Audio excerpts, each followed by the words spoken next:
The Edward R. Murrow Program for Journalists is an international visitor leadership program that was hosted in Kansas City through Global Ties KC, along with dozens of other delegations that come to Kansas City every year. This program has allowed me to broaden my horizon to focus on issues that journalists face all across the world.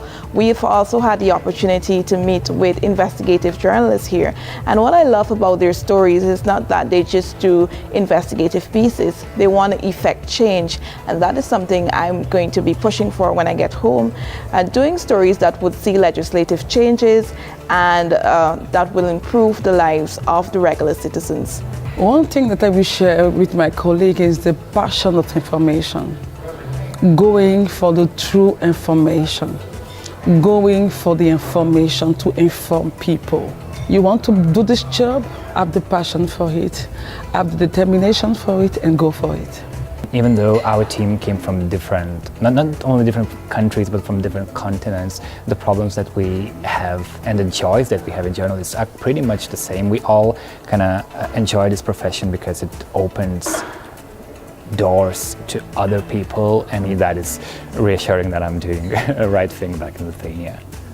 I learned that USA has like the best freedom of speech and freedom of the press, and I wish that in my country it was the same, and I learned that here journalists have no fear about anything if their work is right and correct. Journalists all around the world need to feel safe, need to have their rights of free speech and free press, and I will definitely tell that to all my colleagues and all my friends in my country.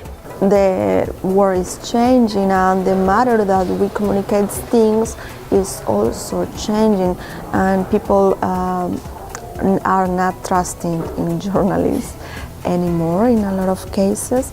So that's one lesson. What are we going to be the challenge for us, and how are we going to be prepared to deal with this kind of problems? One lesson that I'm taking home with me is how to prevent disinformation. Then I can use it in my job, like as a reporter, when I have to tell people about story or incident or anything happen, that I can prevent, don't make sure that the information I give them is true, it's not disinformation. Today I met with the Edward R. Murrow global journalists who were here in Kansas City. They're inquisitive and obviously very, very bright, and so engaged in the work of journalism in their countries, and it's very fun to hear their questions and see hear what their concerns are as they go about the very difficult job of doing important journalistic work in their home countries.